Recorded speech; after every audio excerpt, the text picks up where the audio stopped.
Hitler. He has also demanded a ban on its publication. He has also produced a film, Fitna, on this subject, in which he wants to portray Islam as a religion that incites violence and undemocratic behavior. This is absolutely false, as it is based on erroneous understanding of Quran. The Holy Quran itself says that it is cure and mercy for human beings. 16. Imam Ali was compelled to pay allegiance to Abu Bakr to remove the evil because at this time some individuals outside Medina had made false claims to prophethood. For example, Musaylima al-Kazzab, during the last days of the Holy Prophet had claimed prophethood. After the passing away of the Prophet, there had been considerable increase in his notoriety. Ridiculing the Holy Quran, he had also composed some Arabic couplets and declared that there would be a prophet from his tribe and another from the Quraysh. That is why his community and tribe had accepted him as a prophet. Gradually he gained such influence that an army consisting of 40,000 mercenaries gathered around him. They could have launched an attack on Medina any time and destroyed the whole city. If, God forbid, they had succeeded in their dirty plan, they would have first of all martyred Imam Ali, Imam Hassan and Imam Hussein, and erased even the signs of the blessed grave of the Holy Prophet. At that time not men made false claims of prophethood. Even a woman of Bani Tamim tribe, named Sajah, also claimed that she was a prophet. She had also gathered people around her by taking allegiance from them. In addition to these claimants to prophethood, many Arab tribes had turned apostates.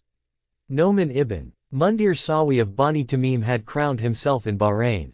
Also, Laqit ibn Malik of Bani Najiyah had declared his kingship in Oman, and people gave him the title of the Crowned One. When the whole of Arabia was ravaged by the winds of apostasy, Uthman came to his eminence, Ali, and said, "Cousin, you are aware of the turmoil in the community. If you don't give allegiance, Islam might be destroyed completely." For details see Allama Murtaza Askari, Role of the Imams in the Revival of Religion, Volume 2, pg. 424, 17, pg. 56, published by Dar al-Halal.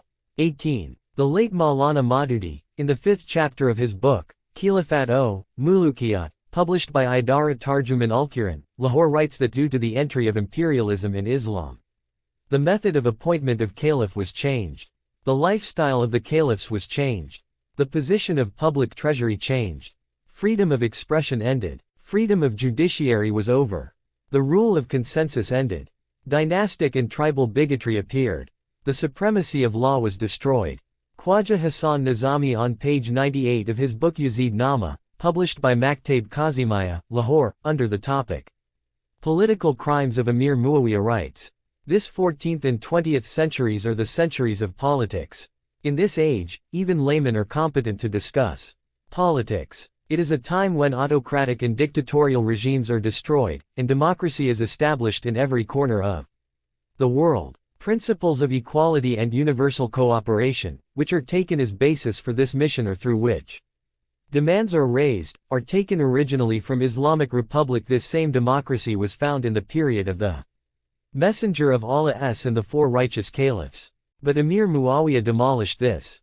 Through the use of force and diplomacy, he violated all the powers of democracy and tried to portray himself as a Caesar and Chosroe of the Arabs. He created discrimination between the rich and the poor. His regime reinvented the racial and religious bigotry which the Holy Prophet had condemned and effectively curbed.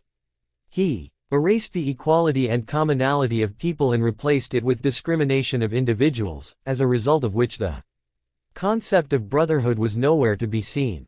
Opposing opinions were put to death by the force of the swords. So much so, Muawiyah created discrimination between people even in the matter of worship.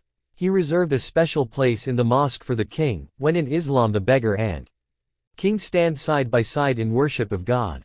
Had Muawiyah not come to power, the democratic law of the world would have been subservient to Islamic democracy.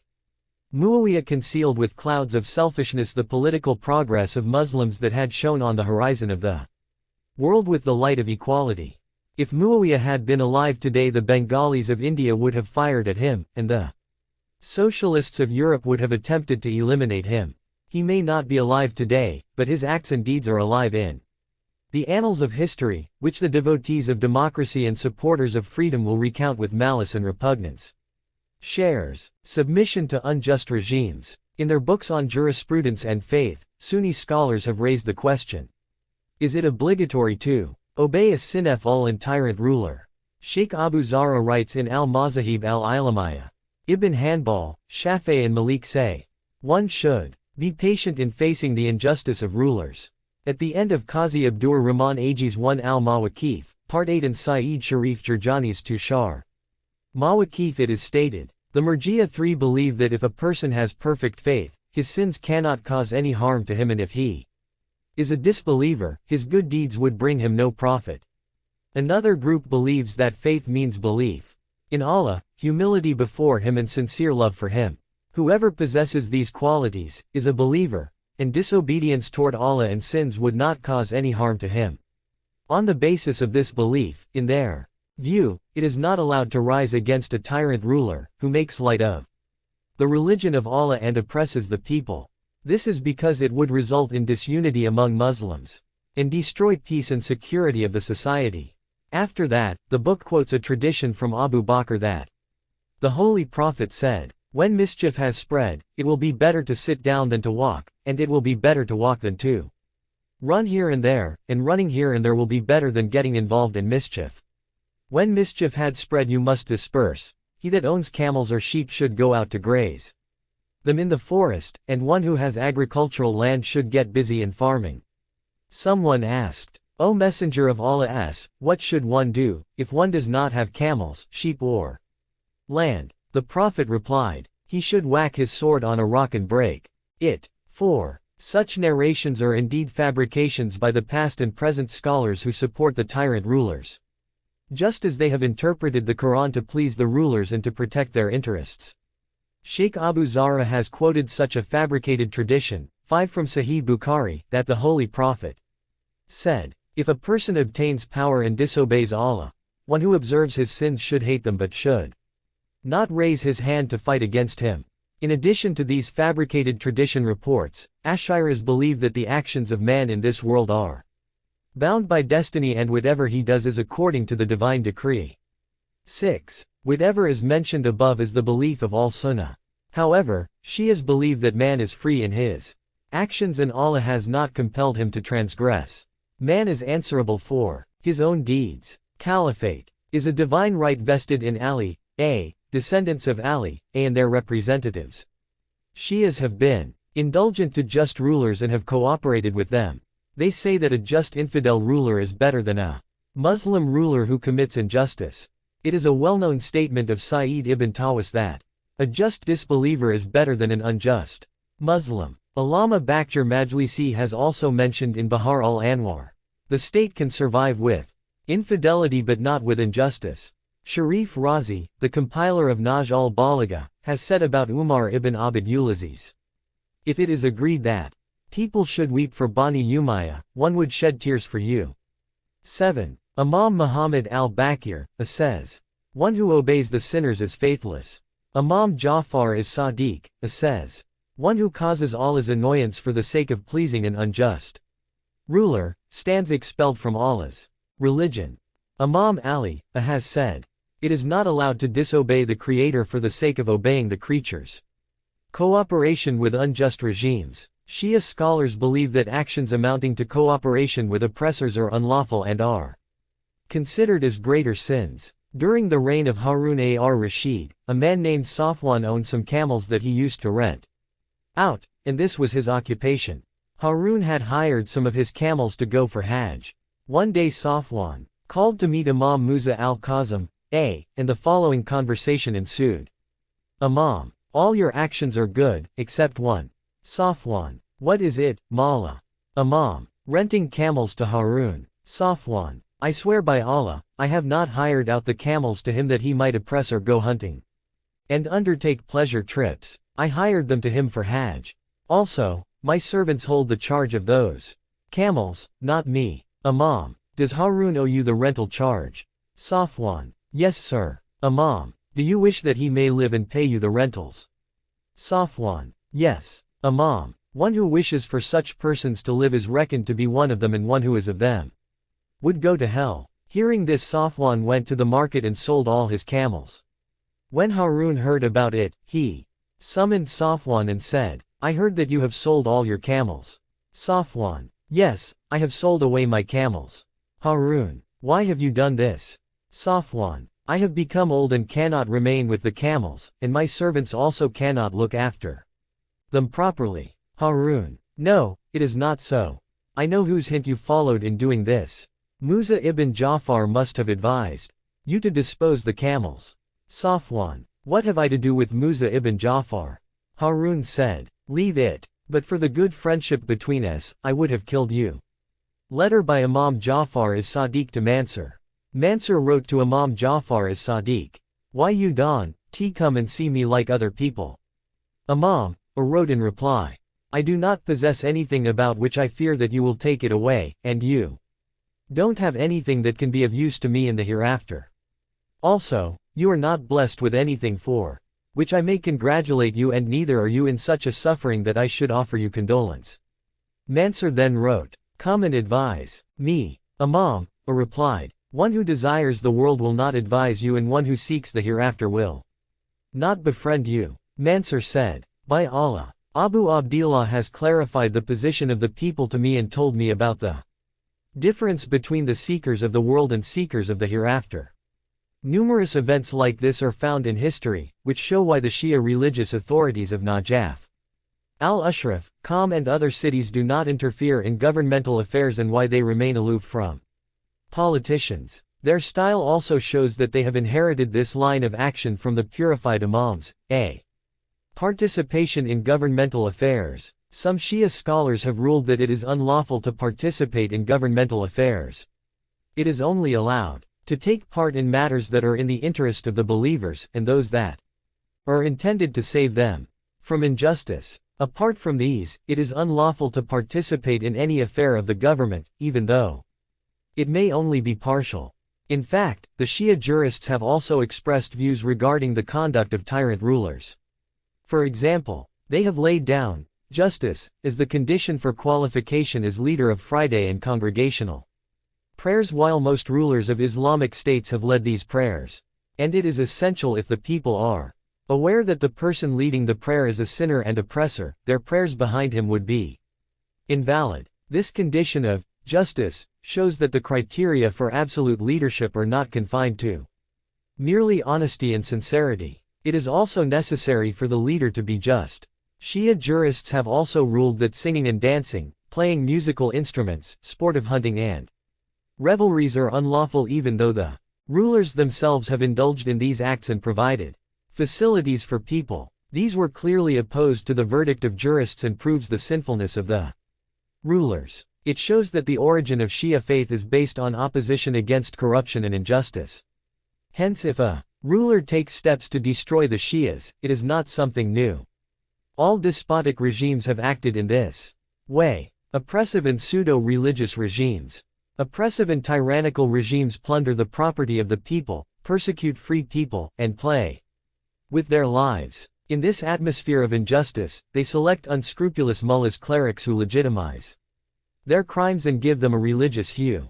Muawiyah had chosen Abu Hurairah c8 and Samra ibn Jundub 9 to fabricate traditions that were designed for character assassination directed at Imam Ali, and attribute these sayings to the Holy Prophet so that his profligate son, Yazid, is shown to be so religious that he could dare say Hussein was killed by the sword of his grandfather. An Imam of al-Sunnah, Hassan al-Basri said, howsoever oppressive the kings of Bani Umayyah may be, it is obligatory to obey them. I swear by Allah that their merits are more than their defects. As the Urdu poet says, the faqih jurist is lamenting the situation of the town.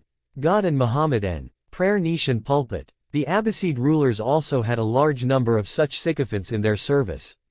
In contrast to the attitude of these sycophants, Shia imams, intellectuals and poets have taken a stand against despotic regimes. They have not cooperated with the oppressors because, according to the Shia belief, to confront falsehood in a resolute way and to sacrifice one's life in the path of Allah is the true success.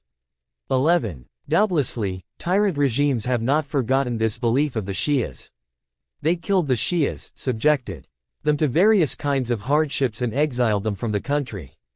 They also purchased the faith of some pseudo-religious men and declared that those believers who sincerely believe in Allah, His Prophet, and His purified Imams, should be eliminated. This happened while their pseudo-religious sycophants who have sold out their faith approve these wanton killings and extend legitimacy to them. Oppression of Shias by means of religious literature. It is not a matter of surprise that pseudo-religious persons, after selling their faith to the Satan, raise the slogan that Shias are heretics and issued verdicts of killing them. Just as in the present age we have yellow journalism that writes in favor of the capitalists and imperialists, in the past there also existed writers who wrote to please the tyrannical regimes.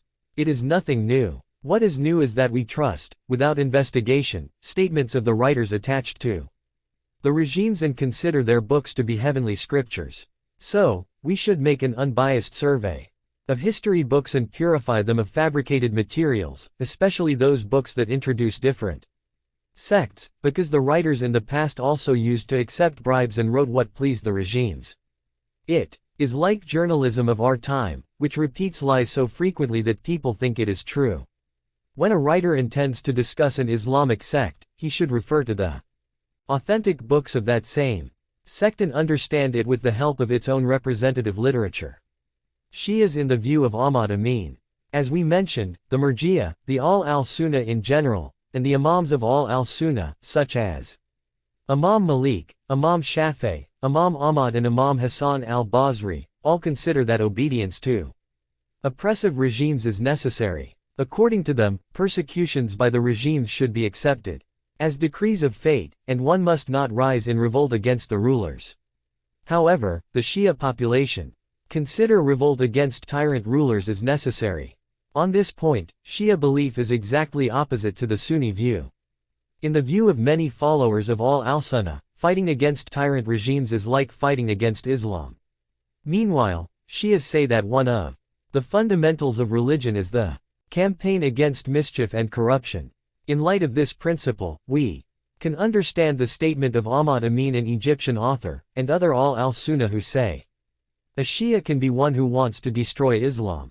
This is the view of Ahmad Amin and his predecessors who had views like him, because in their view, Islam is embodied in the person of a ruler, whether he be just or oppressive, and whoever fights against such a ruler, revolts against Islam.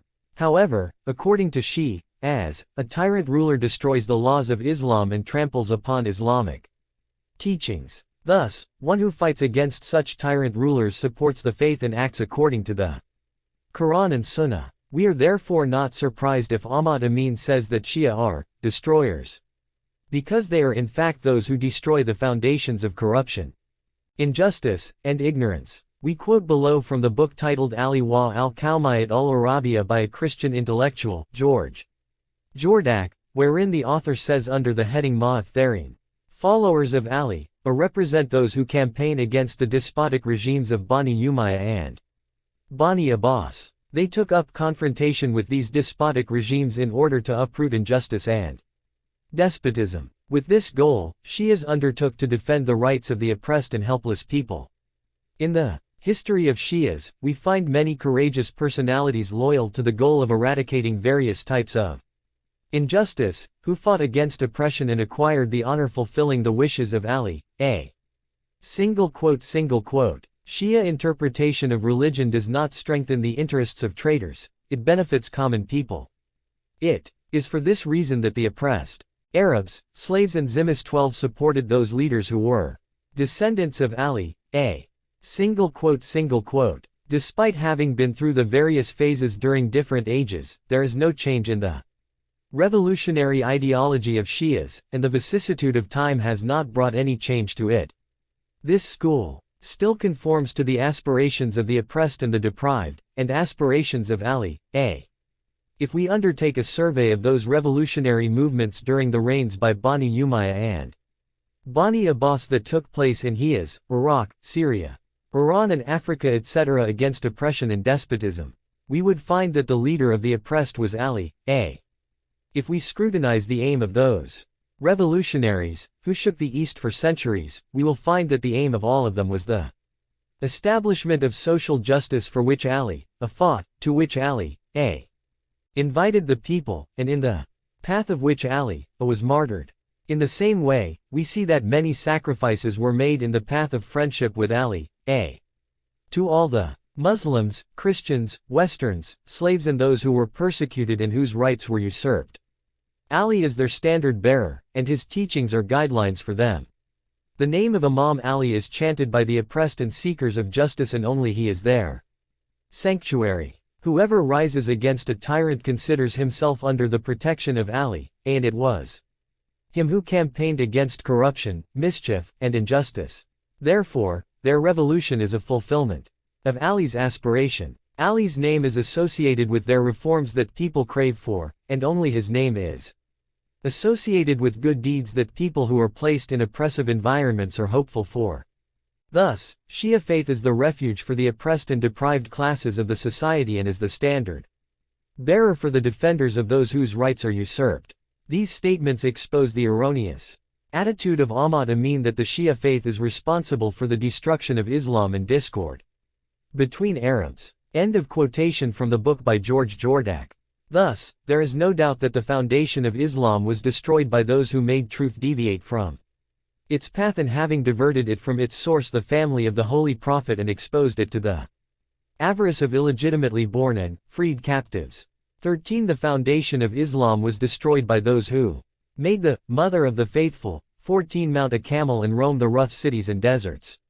The foundation of Islam was destroyed by those who initially instigated people to kill Uthman, and then on the pretext of retaliation, waged war against the rightful successor of the Prophet and fought him at Basra and Siffin. The split in Islam and amongst the Arabs was created by those who poisoned Imam Hassan, and martyred Imam Hussein, It was Muawiyah, Yazid, Talha and Zubair and their associates who destroyed the foundation of Islam and Arab brotherhood. It has no connection with the Shias.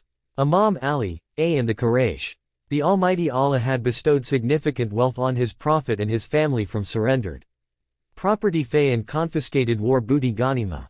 Fay is obtained without the effort of anyone or without a battle, while khums literally meaning a part equivalent to a fifth of ghanima is specified by Quran. And know that whatever thing you gain, a fifth of it is for Allah and for the Messenger and for the near of kin and the orphans and the needy and the wayfarer. 8:41. Whatever used to be the share of the Holy Prophet from war booty like swords, horses, and clothes, etc. he used to distribute among the people.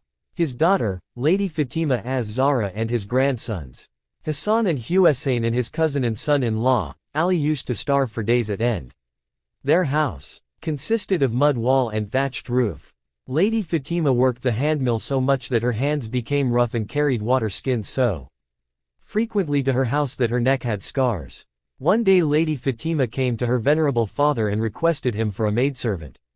His Eminence said, "Fear Allah, recite obligatory prayers, look after your household work, and when you go to bed recite Subhana Allah 33 times, Alhamdulillah 33 times and Allahu Akbar 34 times.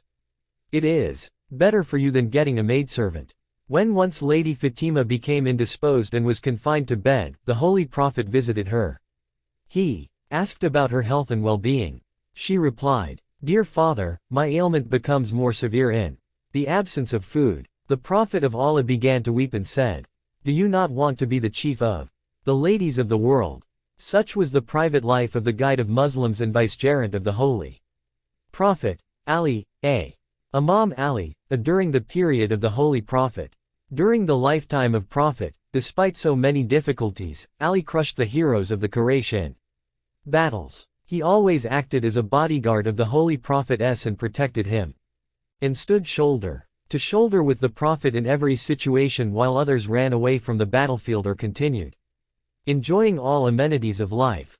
After his appointment as Prophet, the Messenger of Allah spent 13 years in Mecca suffering persecution by the Quraysh. During this period Imam Ali, also bore all hardships with determination. Bani Hashim remained confined in Shebi Abu Talib for 3 years. The Quraysh severed all connections with them and didn't even supply rations to them. Obviously, it was a time of severe hardships and scarcity, but the Quraysh took no pity on them. Throughout these 3 years, Imam Ali, his brothers and his father remained with the Holy Prophet. Like a shadow. When the Prophet came out of the valley, thousands of hardships awaited him. He was ridiculed and called a magician and a lunatic. Jamil, the wife of Abu Lahab and paternal aunt of Muawiyah, used to scatter thorns on his path. One day the Holy Prophet was performing prayer, and while he was in prostration sajda, the wicked Uqba ibn Abi Mu'ayt placed his foot on his neck and pressed it so hard that the Prophet thought his eyes would pop out. On another occasion, when the Prophet was also in prostration, Uqba threw sheep gut on his head. Still at another time, when the Prophet was circling the Holy Kaaba, Uqba put his turban around the neck of Prophet and dragged him out of the house of Kaaba. 15. Imam Ali's loyalty. Whenever the polytheists of Mecca saw the Prophet in the street, they instigated children to pelt stones at him. However, Imam Ali, who used to accompany him, would drive them away. During the time of the persecution by the Quraysh and the polytheists, His Eminence Abu Talib supported the Prophet with complete steadfastness until the end of his life. He continued to protect and support the Prophet. After the passing of His Eminence Abu Talib, the Quraysh devised a plot to eliminate the Prophet while he was asleep. On learning about this plot, Imam Ali asked the Holy Prophet "O Messenger of Allah, would your life be saved if I sleep in your bed?" The Messenger of Allah said, "Yes." Imam Ali said, "If you are safe, I don't care about death." So, covering himself with a green sheet, he slept peacefully in the Prophet's bed during the night of migration. As a specimen of the hardships that the Muslims and the Prophet had to endure at the hands of polytheists, it is sufficient to note that the treatment they meted out to Bilal, Khabbab, Ammar, Ammar's father, Yasser, and Ammar's mother, Sumayya the polytheists handed over Bilal to children and mentally unsound people, who tied him up with a rope and dragged him around. They told him, "We would not release you till you utter the names of Lat and Uzza." 16. Bilal, however, only said Ahad. Ahad. 17. They placed heavy boulders on the chests of Yasser and Sumayya and attacked them with spears, saying, "Give up the worship of Allah and obeying Muhammad." They suffered so much that eventually Sumayya breathed her last as a result of the wounds inflicted by Abu Jahl with his spear. She became the first martyr of Islam. Khabbab ibn Arat was made to wear a coat of mail and was exposed to the scorching heat, which made him suffer severely. If His Eminence, Abu Talib, had not endured those hardships, Islam would have been nipped in the bud and would not have illuminated the world with its light. However, when he breathed his last, the Prophet had not yet firmly established himself.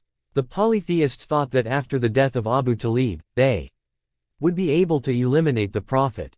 So, they hatched a plot to kill him. But Imam Ali defended him like his father had done. Imam Ali after the Prophet's passing. Whatever has been said about the self-sacrifice of Imam Ali in battles and people's grudges against him is related to the time of the Holy Prophet. After the Prophet, allegiance was given to Abu Bakr at Saqifa Bani Sa'ada without consulting Imam Ali, and without the participation of the Bani Hashim clan and the supporters of Imam Ali. 8.18 He had not yet recovered from the shock of the Prophet's demise when another calamity befell him. 19. Yes, the caliphate rulership was usurped.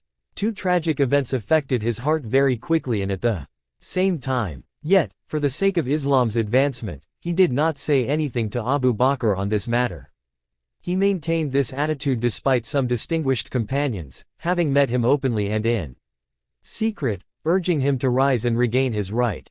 They assured him that they were prepared to lay down their lives for his sake. But Imam Ali did not accept their advice and said, "Be patient in order to avoid bloodshed and preserve public interests."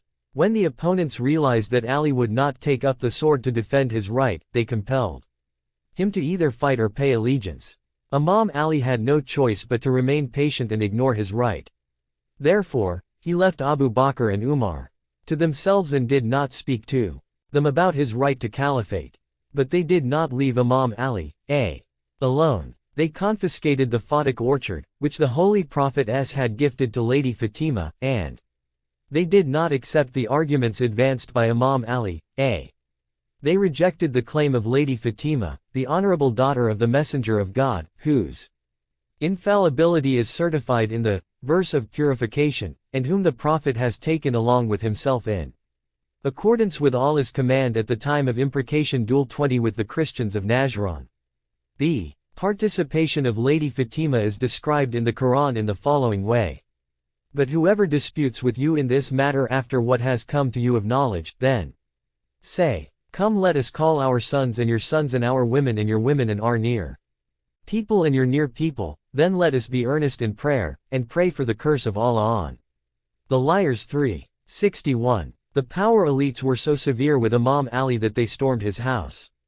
They wanted to set ablaze the blessed house, in which Ali, Fatima, Hassan, Hussein, and some other members of Bani Hashim were present. 21 feet. Imam Ali ignored even this offense of theirs so that they might not commit a still greater crime. Later they came and apologized to Imam Ali. They behaved in such an offensive way towards Ali about whom the Holy Prophet had said these: Ali is from me and I am from Ali. Glancing at Ali's face is an act of worship. Whoever hurts Ali, hurts me.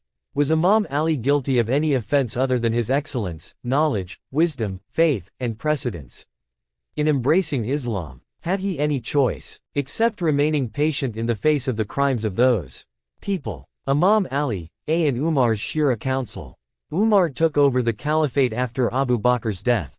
He used to